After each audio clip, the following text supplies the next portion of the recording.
In this video, I'm going to show you how we can generate points for cluster sampling, where we're going to send our data collectors to these points, and they're going to do a random walk in the field and sample every 10th household, or you could use a different number like 5th household.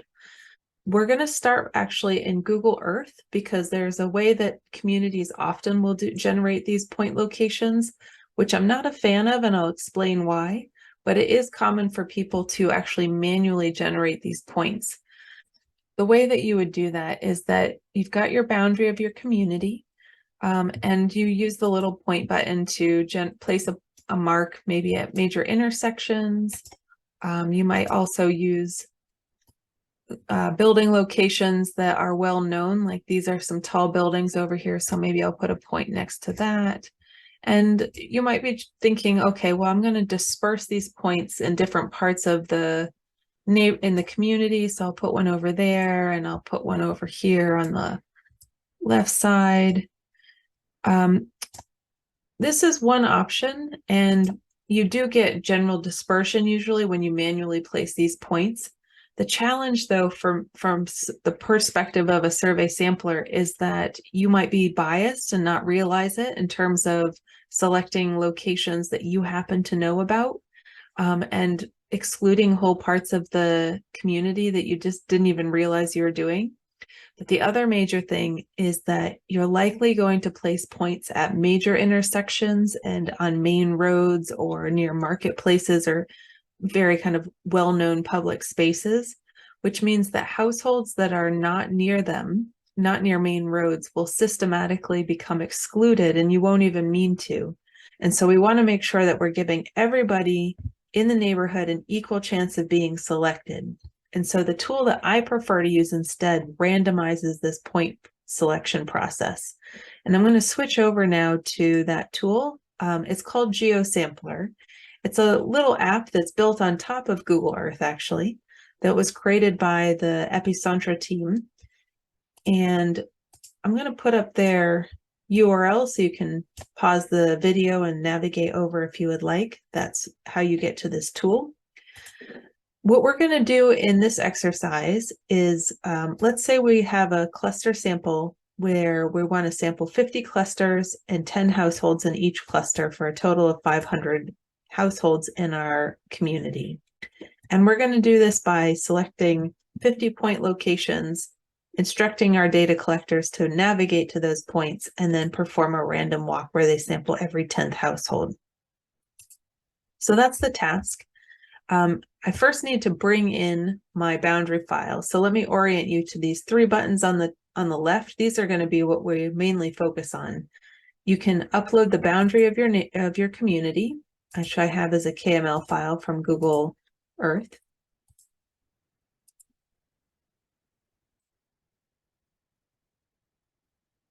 So there's my community boundary, the same one that we just saw in Google Earth.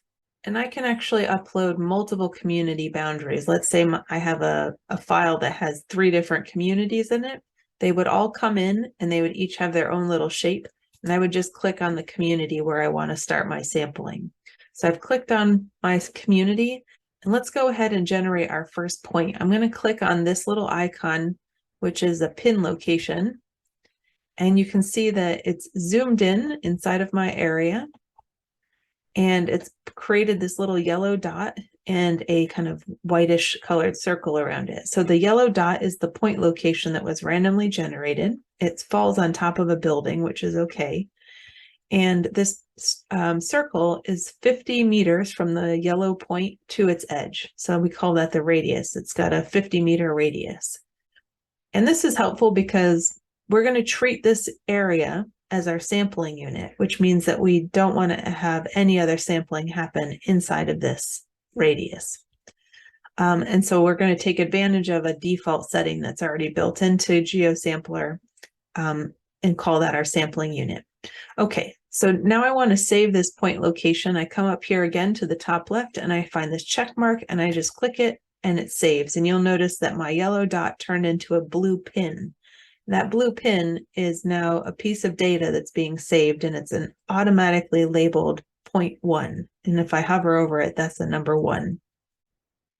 Let me generate a few more points before I explain where this data are being saved.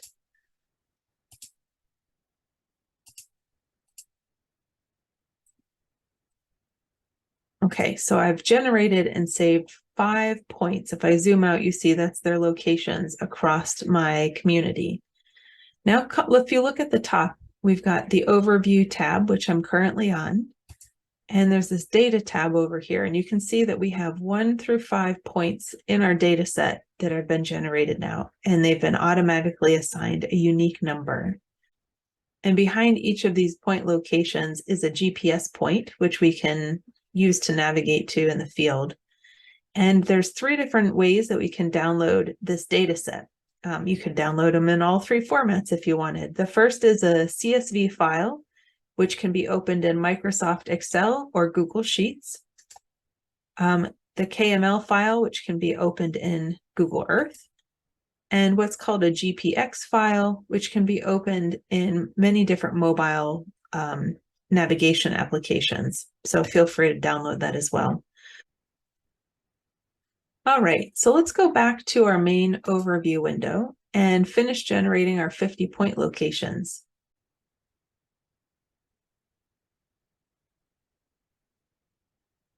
All right, so I'm continuing to generate points. Now there's a few situations in which you will not save a point. For each of these points so far, I've used the check mark to save the point.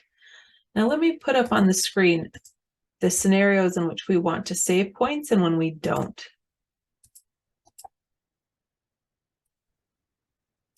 You want to keep a point only if more than half of the circle around it falls within the community boundary.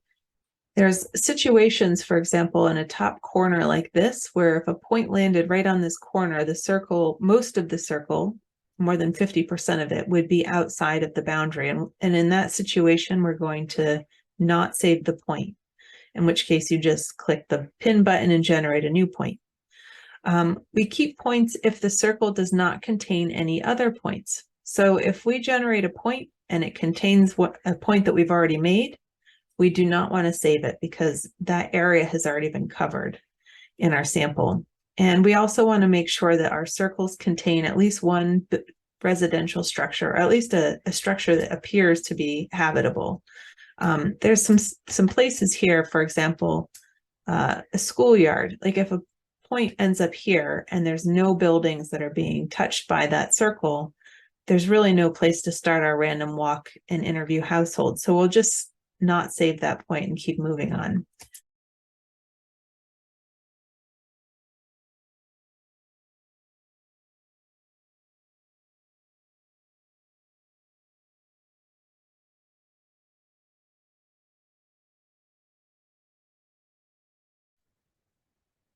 Here's a scenario where it's generated a random point, but it contains a pin that we've already made. So we're not going to save it, just generate a new point. And here's this, it's the same situation there, same here.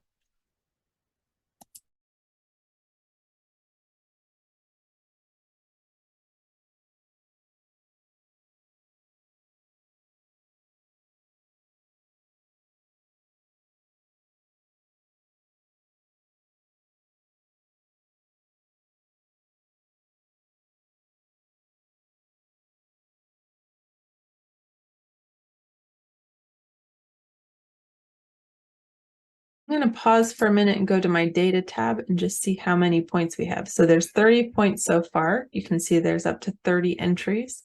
So we need 20 more points. Let's keep generating them.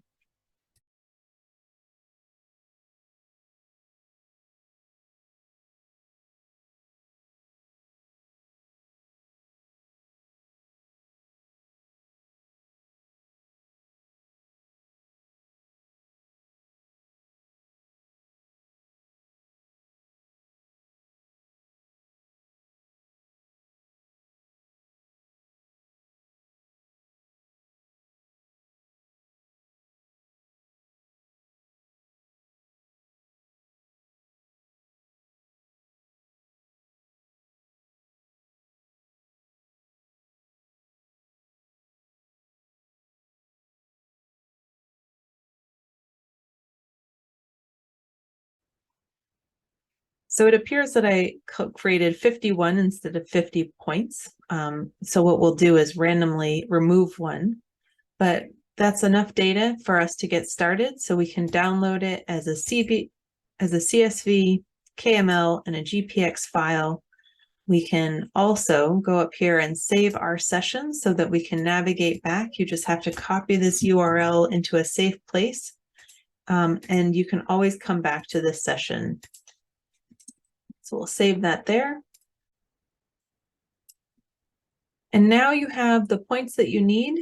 Let's open if I double click my KML file, it will just show me in Google Earth and we can see what it looks like on the map.